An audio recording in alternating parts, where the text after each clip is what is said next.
God has always been at work in the dark in ways that you can't always see because it's so dark. Let me tell you a Christmas story about Dave and Brenda Schmitz.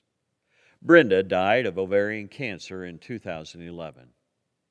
The picture that you see is that of her husband and his new wife and all of their kids 2 years later when they got married in 2013.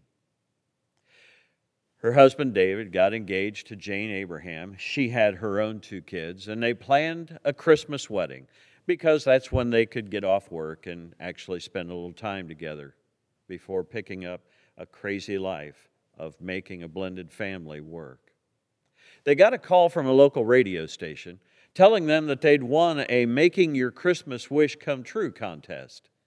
They wanted them to come down to the station. They were a little confused because they'd never entered that contest. They'd heard of it through the years, but they'd never entered it.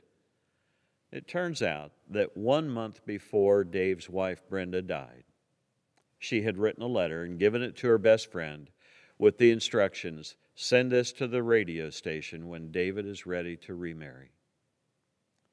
Brenda had asked the station to grant 3 wishes. Wish number 1, to give his new bride a spa day before the wedding, in thanks for the responsibility that she was about to take on of being mom to her kids. The second wish was to send the family on a vacation so that they could make new memories for their new blended family.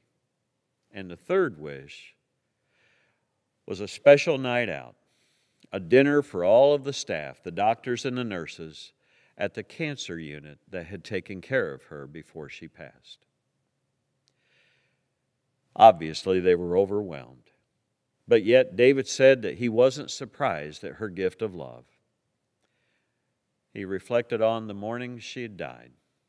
He'd seen a double rainbow. Her favorite song, of course, "Somewhere Over the Rainbow."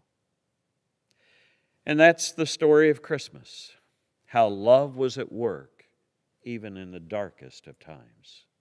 In John chapter 8, verse 12, it says, "I am the light of the world. Whoever follows me will never walk in darkness, but will have the light of life."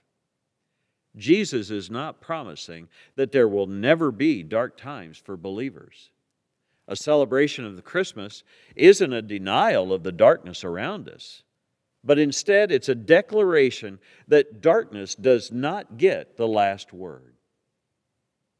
Just as communion is a declaration of how Jesus brought light into our life.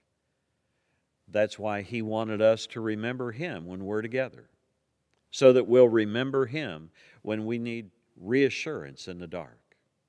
If you have the opportunity to take communion and pause now, why not do that while we take communion here during our Christmas Eve service together?